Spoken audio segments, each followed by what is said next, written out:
Hello everyone, welcome back to Bae from Burma channel. I'm Bae and I'm so excited to share another special recipe with you. This is a Chinese inspired dish and it reminds me of the wonderful smells coming from our kitchen growing up. Today we are making fried fish in oyster soy gravy. A simple but flavorful dish, and it goes perfectly with the steamed rice and is always a favorite in our house. Let's get started. For this recipe, I'm using Mrigal fish, which is a very popular freshwater fish in Burmese kitchens. In Burmese, we call it ngajimpu, but feel free to use any fish you have on hand as long as it holds its shape when fried. What I love about this recipe besides the taste is how simple the ingredients are. Most of them are things that you likely already have at home, like onion, garlic, ginger, salt, and soy sauce, and so on. So now let's prepare our ingredients before cooking. I'm starting with 3 cloves of garlic. Just finely chop them.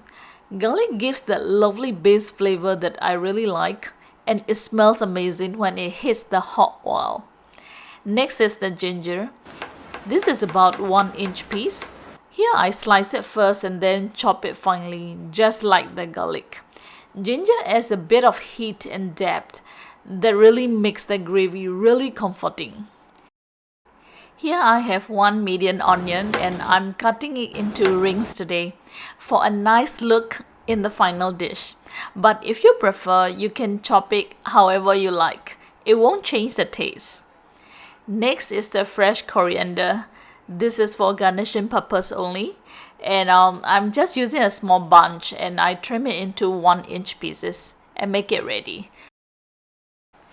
Next, I add 1 teaspoon of salt to the fish and pat it gently. This will simply help to add some flavor before frying.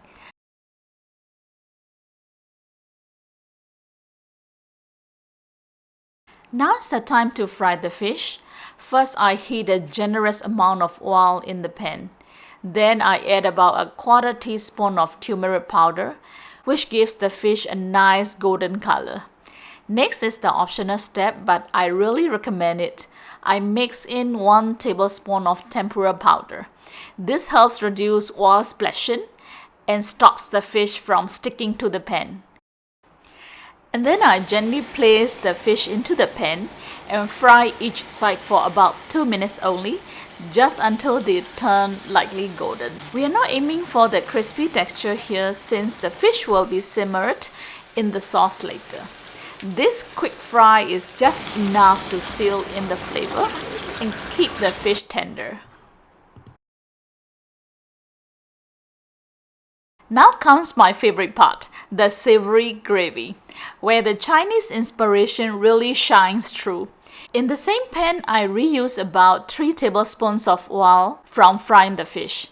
And then I add the chopped garlic and ginger and stir until they are nice and fragrant. Next, I add the onion rings and cook gently just until they start to soften.